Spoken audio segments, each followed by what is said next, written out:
the Ram Setu is now we know it. It's an ancient man-made bridge. It is the oldest known example of monumental architecture, and probably the oldest example of any kind of architecture, if you can accurately date it, which has not been done yet, but it's clearly man-made.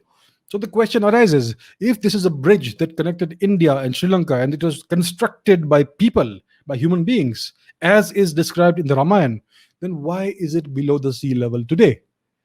That is a brilliant question, and I wish more people would ask this.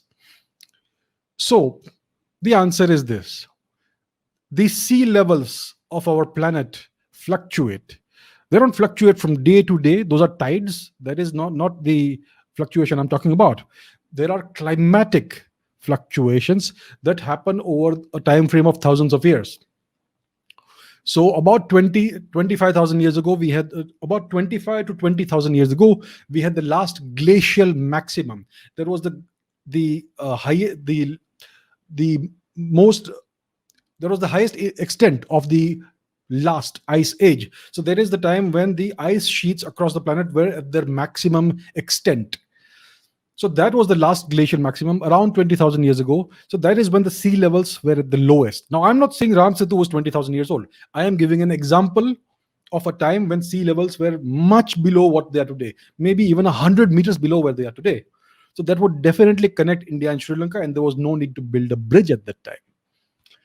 So, and then the global warming started. Climate change is a reality. It is a natural process, also man-made nowadays, but it has always existed. So after the last glacial maximum, the Earth's temperature started warming slowly and the sea levels rose. Then again, around 12,900 years ago, you had this Younger Dryas event, which is most likely a comet or meteorite impact in Greenland, most likely, which caused a sudden burst of global cooling, and it again rose the sea levels for some time, and then the sea levels went back down again. So sea levels rise and fall based on climate. Sometimes the climate is hotter, sometimes it's colder, and that's why we have these things. Now we have found an ancient city called Dwarka, exactly where the Mahabharata predicts it. It's under the sea, quite a bit under the sea. So it is said that this, in the Mahabharata, it says that this city sank under the water, under the sea, because of an earthquake. So that's an undersea structure, an entire ancient city. We also have many temples in southern India which are currently under the sea, which indicates that they were constructed when the sea levels were much lower. So that is the reason why the Ram Setu is currently under the sea, because it was most likely constructed at a time when the sea levels were lower, which means it was a time when the climate was much colder than it is today. So when was the last time? That is for geologists and scientists to accurately determine, but it is a very long time ago, my friends. It's not in the last 2, 4, 5, 6,000 years. It's extremely ancient. That's what it tells us. So these are the clues that give us an indication of the actual antiquity of India's civilization.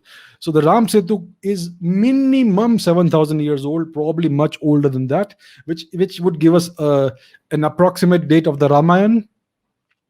And the Ramayana post dates the Rig Veda. The Rig Veda came before the Ramayana. So this gives us an indication of how ancient our collective civilizational memory is, and our traditions are, and our culture is, and our civilization is. So great question. The reason the Ram Setu is under the sea level is because it was constructed at a time when the climate was much colder than it is today, and the sea levels were much below what they are today, because there was much more ice in the north and the south, near the ice caps, near the poles of the earth. So that's why much of the water on the surface of the planet was concentrated in ice, and that's why the sea levels were much below. And that's why it is not sunk below the sea level. It was constructed at a level that is below the present day sea level.